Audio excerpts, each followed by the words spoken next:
कुमार जी, सनातन धर्म की कई कथाएं साइंटिफिकली गलत लगती हैं। अभी तो बताया था भैया तेरी साइंस बहुत पीछे चल रही है, थोड़ा स्पीड बढ़ा। धर्म की माने तो चंद्रमा समुद्र मंथन से निकला, और अब चंद्रयान 2 के समय ऐसी कथाओं पर क्या भरोसा करूं। अब देखिए, जितनी भी कहानियां हैं और जितनी ये राम की कहानी है, इसको मैंने कल भी कहा था, इसको सिंबॉलिक सीखिए। आप सबको पता है कि समुद्र का मंथन हुआ। समुद्र का मंथन माने देवताओं ने और असुरों ने कहा यार इसमें बहुत माल पड़ा है, निकाल लेते हैं। ये कैसे पता था कि तेल कहां निकलेगा? सैटेलाइट के बाद से पता चलना शुरू हुआ। आज भी बहुत सारा भारत में आयरन ओर पड़ा हुआ है, जगह जगह गोल्ड पड़ा हुआ है, पता नहीं है, निकालेंगे। जब समुद्र मंथन हुआ तो आप सबको पता है कि 14 चीजें निकली। पता है आपको?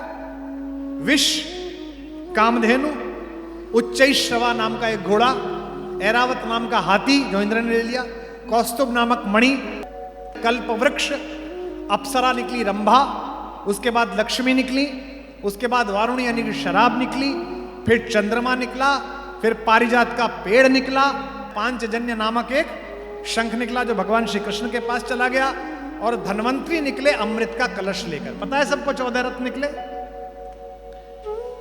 आज तक आपने 14 रत्न सुने होंगे।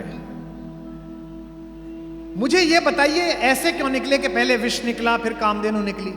ऐसे भी तो होता था, पहले कामधेनु निकल आती, बल्कि ज्यादा अच्छा होता पहले शराब निकलती, पीपा के छुट्टी। पहले कालकूट विष निकला। यह समुद्र मंथन मूलतः आपकी आत्मा का मंथन है। आत्मा क्या है? परमात्मा यानी कि समुद्र, और हम कौन है? बूंद। अगर हमने अपनी आत्मा का मंथन ठीक से कर लिया तो हमारे अंदर से ही ये 14 रत्न निकलेंगे। पहला रत्न कालकूट विष, यानी कि अगर आपने अपनी यात्रा के पथ में दुनिया का उपहास, दुनिया की निंदाएं, इसका विष पी लिया और आगे चले तो यात्रा प्रारंभ हो गई। पहला रत्न आपका।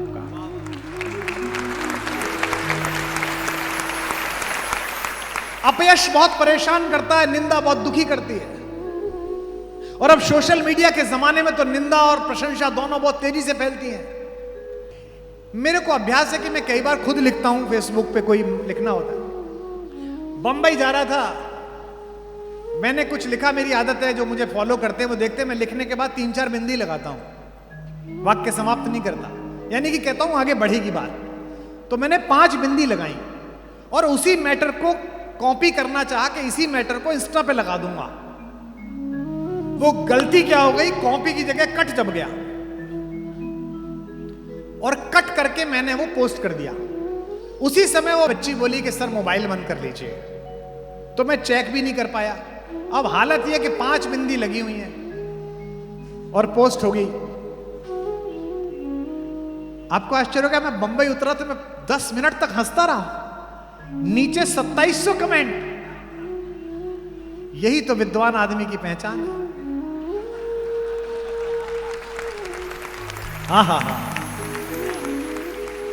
कुमार जी मन जीत लिया। क्या पंच तत्व की व्याख्या करी है आप? एक कह रहा नहीं पंच तत्व की नहीं, इससे तो ऊपर उठ गए, ये 5 ज्ञानेंद्रियों के बारे में बात की जा रही है। ये कालकूट विष है अपमान का, यह जगत की निंदा का विष है। अगर आपने इसे जीत लिया, पहला रत्न, अगला रत्न जो आ रहा है उसे भी आप देखेंगे। अगर आपने इसे जीत लिया तो आपको क्या मिलेगा? कामधेनु, यानी कि आपको प्रतिभा की कामधेनु प्राप्त होगी। जब चाहा प्रतिभा का दूध निकाला और जगत को पिला दिया, तब आपको प्राप्त होगा।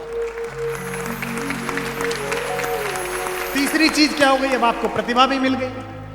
तीसरी चीज निकली समुद्र मंथन से, उच्चैश्रवा नाम का घोड़ा, यानी कि आपने जगत की निंदा से भी खुद को बचा लिया कि लोग क्या कहेंगे, और आपने प्रतिभा को भी साध लिया कामधेनु के रूप में कि 24 घंटे मेहनत आप कर सकते हैं। तो फिर आपके संकल्पों को ऐसी गति मिलेगी जैसी उच्चैश्रवा नामक पंख जड़े हुए घोड़े के माध्यम से मिलती है।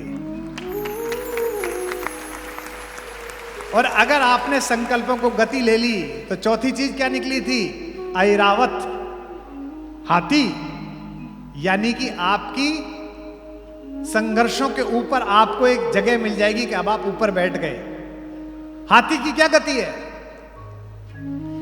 हाथी गांव में आता है, आपने एक बात देखी होगी, हमारे गांव में आता था, आप पता नहीं गांवों से कितने लोग यहां हैं। हाथी जब भी गांव में आता था, सारी महिलाएं दरवाजे पे आ जाती थी, गणेश जी आ गए। कोई ईख ला रहा है, कोई कुछ ला रहा है, कोई पैसे दे रहा है। पूरा गांव उनके स्वागत के लिए खड़ा हो जाता था। एक एक बालक बच्चा प्रसन्न हो जाता था। हाथी के गांव में आने से एक ही जीव परेशान होता है, कौन? कुत्ता। पूरे गांव के कुत्ते उसके पीछे पीछे भौंकते निकलते हैं। जब भी प्रतिभा का हाथी किसी गांव से निकलता है, उसके आकार से टक्कर न ले पाने वाले कुंठित कुत्ते भौंकते हैं।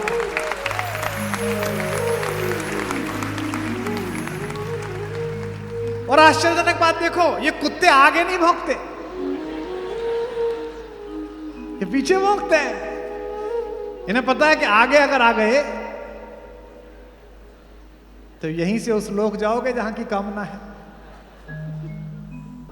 ये कुत्तों का स्वभाव है कि प्रतिभा का हाथी जब भी जगत की वीथियों से निकलता है तो पूरे गांव के रास्ते भौंकते हुए जा। वो इस बात से नाराज नहीं है कि हाथी क्यों आया, वो इस बात से नाराज है कि इसको इतना सम्मान क्यों मिल रहा है।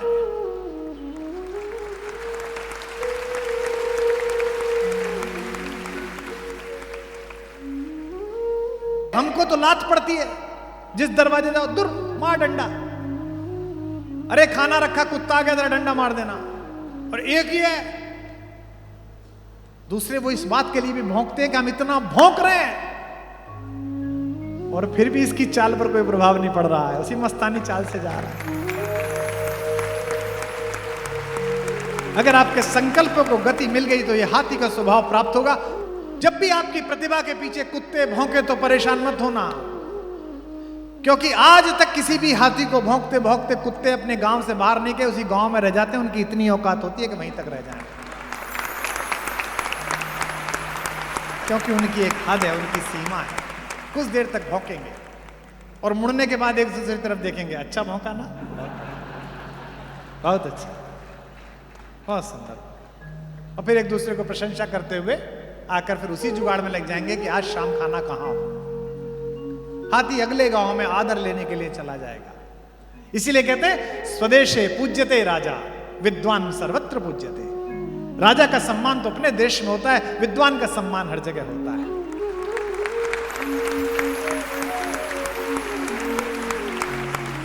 अगर आपने संकल्पों को गति ली तो ऐरावत हाथी की भांति आपकी यात्रा शुरू हो जाएगी। और कौस्तुभ मणि पांचवी चीज है जो श्रीहरि विष्णु के माथे पर लगती है। अगर आपने लोगों की जन आकांक्षाओं को ऊपर खड़े होकर देखना शुरू कर दिया और कुत्तों के भौंकने से बेखबर रहे, तो एक ना एक दिन आपके सिर पर मुकुट रखा जाएगा, कौस्तुभ मणि रखी जाएगी। एक के बाद एक क्यों निकल रही है, आगे पीछे क्यों नहीं? इसलिए निकल रहे क्योंकि इसका प्रतीक शास्त्र है। और अगर आपको कौस्तुभ मणि मिल गई, अगर आपने जनता की इच्छाओं को स्वीकार कर लिया, जनता ने आपको सम्मान इसने देना शुरू कर दिया, तो फिर आपका जीवन क्या निकला इसके बाद? छठे नंबर पर कल्प वृक्ष।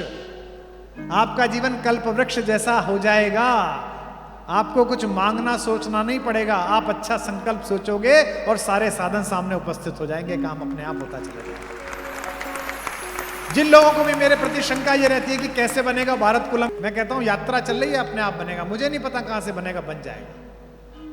लेकिन जब ये सब हो जाता है तो इसके बाद फिर परीक्षा प्रारंभ होती है। सातवीं चीज निकलती है, अप्सरा, रंभा। रंभा कौन है? रंभा वासना है। अब आपको वासना खींचना प्रारंभ करेगी। वासना यानी कि जितना मुझे चाहिए उससे ज्यादा, यानी कि सबका मेरे पास हो। रावण तत्व, सबका मैं खींच लूं, सब चीज मेरे पास हो। और अगर आप इससे बाहर निकल आए तो फिर आपको देवी लक्ष्मी अर्थात धन और सामर्थ्य की उपलब्धि होगी। लक्ष्मी के आते ही आसुरी प्रवृत्ति, अपप्रवृत्ति ज्यादा सबसे पहले आएगी, यानी कि शराब, वारुणी सबसे पहले आएगी। दौलत का नशा सबसे पहले आएगा। मैंने कल सुनाया था ना, जो खानदानी रईस हैं वो मिजाज रखते हैं नर्म अपना, तुम्हारा लहजा बता रहा है तुम्हारी दौलत नई नई है। अगर लक्ष्मी ज्यादा आ गई तो फिर असुर प्रवृत्ति आएगी। और अगर इस पर कब्जा कर लिया तो वारुणी के बाद क्या निकला 10वें नंबर पर? चंद्रमा। यानी कि व्यवहार में शीतलता आ जाएगी।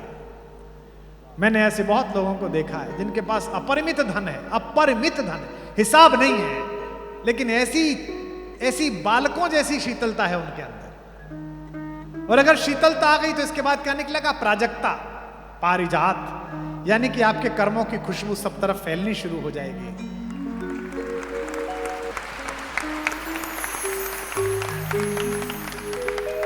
और अगर ये फैल गई तो 12वें नंबर पर क्या निकलेगा? पांचजन्य।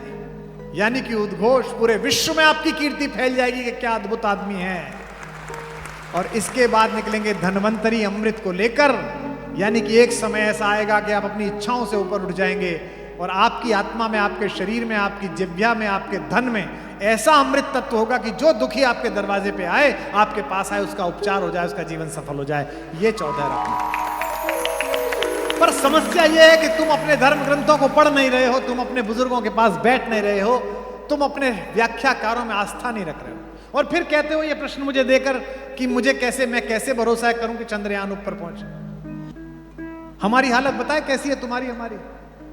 मुझे बहुत लोग मिलते, कुमार जी हमारे घर में बड़ा धर्म का सब कुछ है जी। अच्छा जी, अच्छा, बहुत अच्छा मंदिर हमारे यहाँ बना हुआ है, रोज पूजा होती है जी, पंडित जी आते हैं रोज। अच्छा जी, मैं गया, बड़ा सुंदर मंदिर, भगवान बीच में विराजमान है, बहुत सुंदर, बड़ी अच्छी लाइटिंग, बड़ा अच्छा इंटीरियर। रात को उनके यहाँ भोजन था, 9-10 बजे भोजन हुआ। 2 बच्चे ऊपर थे, उनको आवाज दे रहे थे कि नीचे मिलने, वो आए ही नहीं। जब जाने लगा तो वो बचने की कोशिश कर रहे थे 11:30 बजे, क्योंकि उनके परिवार की एक बालिका सामने से उतर के आ रही थी। वो जिस अवस्था में थी और जिन खुशबुओं से भरी हुई थी, वो नहीं चाहते थे कि मैं देखूं। तो फिर कैसे ये बात है? इतना धर्म है, इतनी पूजा है, फिर ये कैसे हो गया भैया? एक बुढ़िया का बेटा विदेश चला गया, विधवा बुढ़िया का बेटा, नौकरी करने के लिए। उन दिनों टेलीफोन थे नहीं। 1-2 साल तो बुढ़िया ने, बेचारी ने काम चलाया। जब सब पैसा खत्म हो गया तो भीख मांगने लगी। 2-4 साल भीख मांगती रही। किसी ने कहा बुढ़िया से, अम्मा तेरा लड़का इतना नालायक निकला, गया नौकरी करने के लिए तो तेरी तरफ देखा भी नहीं।